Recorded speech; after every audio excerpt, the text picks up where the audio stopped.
Hello, everyone. Thank you for joining the talk today. So I'm going to talk about Morpho, a lending protocol, and take you through the journey that I personally went into DeFi, the reason why I went to create Morpho, and why it's important in the bear market conditions to consider this kind of protocols that I'm going to present in a second. So when I first came into DeFi, it was back in 2008 and 19, around that. And at the time, so I don't know if some of you knew about Dharma or Island, you had those very peer-to-peer protocols that basically you had to post an offer and wait for someone to take your offer, right? So like the classical traditional finance peer-to-peer way, but on-chain. And I don't know if some of you used it, but it was quite a pain to use, because what happened is that you were saying, I'm lending at 2% this amount of liquidity, and then you had to wait for someone. But in 2019, like, nobody was using the blockchain to lend and borrow crypto assets, so you waited for nothing. And so the good thing with those protocols was that all the liquidity that you lent was actually borrowed by someone else. But the downside is nobody was there, so you were not getting any yields. So if we were to put this protocol, ETHLend, on the graph, it was actually here. So you have a good capital efficiency, but it's not liquid. Okay, so I kind of stopped DeFi after this for a while and went into like modeling of the different protocols out there. And in 2020, when Compound came out with its lending pool and DeFi Summer and everything, it was really a breakthrough. And I just wanted to take a step back on why it was a breakthrough at the time. Is that because Compound and then Aave really enabled a liquid experience of DeFi, meaning that anyone could borrow at any time, withdraw at any time, and almost any amount, right? If you go to Aave today, you're able to borrow billions, right? And on Compound as well. And this is amazing because from a smart contract perspective, you just click the button and you start earning yields, or you just click the button and you get your liquidity. And it was, at the time, a very needed property that we did not have. Yet, it came at a cost, and this is the cost of efficiency, because we'll have the occasion to tackle that in a second. But on those pools, if you want to be able to withdraw billions, you have to have billions of idle liquidity somewhere in those smart contracts. So if we were to position the, oh, sorry, I think I got the wrong decor.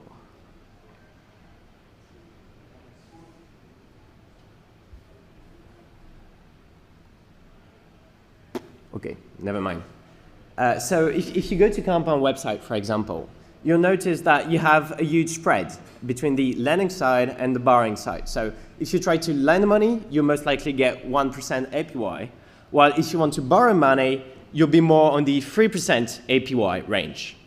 And, well, the reason for that is because on Compound, on Aave, you have much more lenders than you have borrowers. Okay? So you have huge pools of liquidity on which you have many suppliers sharing the revenues of few borrowers. And for example, if you have 3 lenders for 1 borrower, a borrower is going to pay for the 3. So this is what creates the spreads in the Compound protocol and the Aave protocol. So this difference. So Aave and Compound are nice because they're liquid, but they're not nice in the sense that they're less efficient, and they have this huge interest gap. And Morpho in all this is like Aave and Compound. So it's a lending protocol. It works exactly the same way. So you supply and borrow crypto assets. You have like the same liquidity available. So on Morpho, which is live right now, you can borrow billions of liquidity. You have the same collateral factors, the same oracles. Everything is the same. You have the same functions. The only difference is that we have additional efficiency and thus improved rates for both lenders and borrowers. So if you were to place Morpho on the graph, it would look like Morpho is capital efficient and is liquid at the same time. So the question is, how do we do it? Well, actually, that's quite simple. So if you're a user of Morpho and you want to lend liquidity, what's going to happen is you're going to provide, for example, ETH. So ETH is going to go to Morpho, and Morpho is going to put it to the pool. And then a borrower comes in, and the borrower is going to supply some collateral. And after providing the collateral, well, Morpho is going to click the borrow button, and Morpho is going to take the lender's liquidity that is in the pool to give it directly to the borrower. And what is important to understand at this point is that lenders and borrowers are not interacting with the pool directly now. They are interacting with each other. So they don't have to share with the pool what their interest rates are. So let's take a graph so that we all understand. The idea is that you start as a supplier. So let's say you're the very first supplier of Morpho. You're here. You're going to be put on the pool by Morpho. So you're going to have the interest rate of the pool, which is the one here. And then a borrower is going to come in.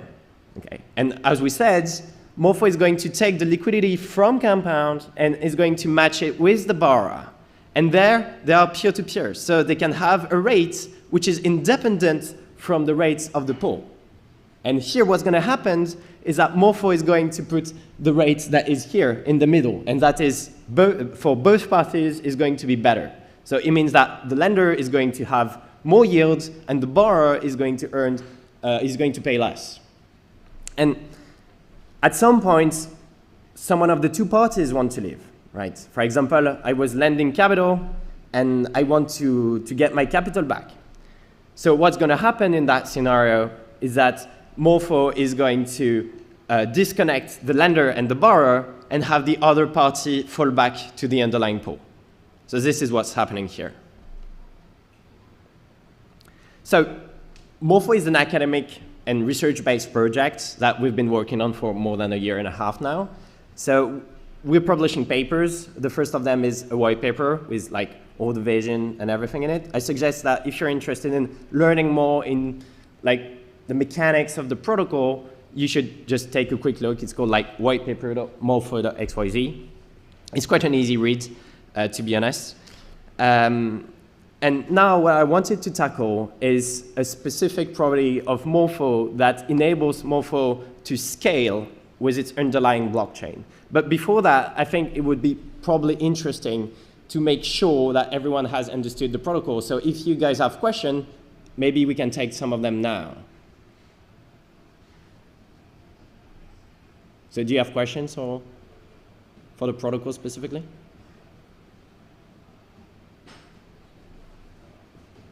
Can we get this on? Yeah. Hi. So you have to match when you make the peer-to-peer action from the borrower and the lender. You have to match the exact same amount?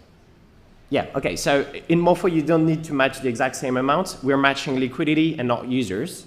So it means that a user that, let's say, has 1 million can be matched with multiple users that have like 100K, for example, or whatever, like whatever amount. So there is no need to find the exact match, okay? Since everybody that is matched peer-to-peer is at the same rate, it's kind of fungible to some extent, right? Someone can be matched with someone or with someone else, it does not matter. So as a lender, I can have one part of my money in peer-to-peer and the other part in a pool. Exactly, yeah. And then the APY you're going to experience is actually the average of the two. And it's going to be strictly better than what you have on the pool. So the main idea to understand is that you have one Morpho for each lending pool. Like you have Morpho compound for compound, which is like, we have Morpho AV for AV, et cetera, et cetera. And if you're using compound, then Morpho compound is basically going to be an improvement of your yield because you preserve the same liquidity, you preserve the same risk model because we replicate the liquidation experience, yet you're going to be matched peer-to-peer. So you're going to have an improvement of your yield. It's kind of a capital efficiency boost. Okay. So if the supply rate is always better on Morpho than compound, in an extreme example, all the lenders would go on Morpho. So wouldn't you at some point run into this problem where if one of the loans on Morpho needs to disassemble, there's no fallback liquidity back on Compound because everybody went to Morpho. It's a good question. So first, what we claim is that Morpho Compound is going to be as liquid as Compound itself, meaning that if Compound is not liquid, then we're not liquid as Morpho Compound. Okay. Yet, on lending protocols, you usually have more lending than borrowing. So you will always have an excess of loans, like of liquidity that is supplied, that will end up in the pool. But you can have discrepancies between markets where you have markets that are dried up. And in that case, Compound is illiquid. And we are too. More questions? Do you want to move on? Great. Okay. So the other topic I wanted to tackle today is that, so we've seen together that in the past, we started with very traditional approaches, meaning peer-to-peer, like some of you may remember Oasis Dex, that was basically the equivalent of Eastland indexes. And for lending, you had Eastland and Dharma. And we progressively moved to those pool models, like Uniswap, like Aave, Compound, etc. And what I'm trying to say here is that we were constrained to do so because of blockchain limits, so gas inefficiencies, but also because of activity limits, right? You have low activity in the blockchain, you don't have professional market makers on-chain in 2018, so you're not able to build a book of orders at the period of time.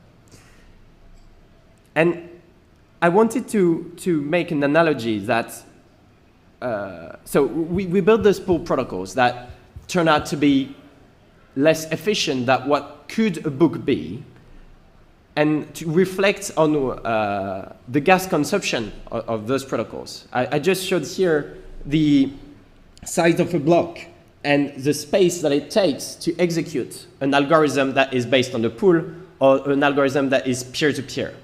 So for example, if you take a peer-to-peer order book on-chain, well, depending on the model, but most models will run into DDoS attacks, or will run into out-of-gas issues, or out of gas limit exceptions, meaning that you're going to consume too much gas because you have to loop for all the orders of the book. So you end up with problems, obviously. And the very nice properties that we had with pools is that those protocols are very simple. And they have a constant algorithm, a constant cost algorithm that is contained in a very small space of the block. But again, sacrificing efficiency. So one is costly but efficient, and the other is not costly but inefficient. And so the goal of Morpho is to introduce a new kind of design where DeFi protocols in general can be hybrids, where you start by doing peer-to-peer matches. You start by doing efficiency, which is the part that is represented here. And whenever you need to stop, because, for example, you're running into gas issues, like gas is becoming too big, then you can terminate the protocol with a pool call, so a call to the lending protocol that is based on the pool, or to the DEX that is based on the pool. So what we're trying to build here with Morpho is a hybrid protocol that is strictly better than the underlying protocol by using it and making it more efficient. Okay, and another cool property that I think was cool to highlight in this talk was that with protocols that are built like this, you see that there is a variable part of peer-to-peer, right? The more peer-to-peer you do, the more costly, but the more efficient. And then if you think of multi-chain, it's very interesting because not all blockchains scale the same way. And if you have a blockchain like Ethereum that is very constrained, well, you'll be thinking of an hybrid algorithm where you have a little part of it that is using peer-to-peer matching. And you have a little bit of extra efficiency, and then you go on the pool to finish your order.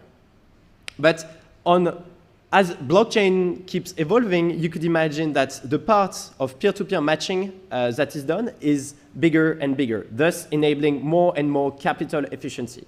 So what I'm trying to say here is that capital efficiency in DeFi comes at the cost of complexity, and complexity is enabled with blockchain and performant blockchain. So what I'm seeing in the future for DeFi is an increase of the complexity of the protocols that is going to be also enabled by the increase of the efficiency of the blockchain applications. And having hybrid algorithms enabled to scale progressively with the blockchain. Okay, one last thought is that, well, recently we came into, of course, this bear market where many protocols took risks that were probably deemed to be too high to such a point that it went bankrupt. And I wanted to highlight that we may be entering a new cycle for DeFi where we should probably start to stop forgetting about the 20% APY that we were looking at with, you know, artificial yields and everything, but maybe look more into very deep and complexity so that we can get a plus 1% yields, but this one is hardly one, and it's a pure capital efficiency optimization. So this is the goal of Morpho and what we're doing in lending, but I'm sure many other protocols will pop up in other realms and will use those hybrid mechanisms. Thank you very much. Thank you. Questions? Thank you, Paul. Questions? Thank you for the presentation. If we come back to this optimization for small people that have small amounts to do peer-to-peer lending, I think with Morpho you will favor it or take first a big amount so that you have only one transaction maybe to do, than aggregating a lot of small liquidity.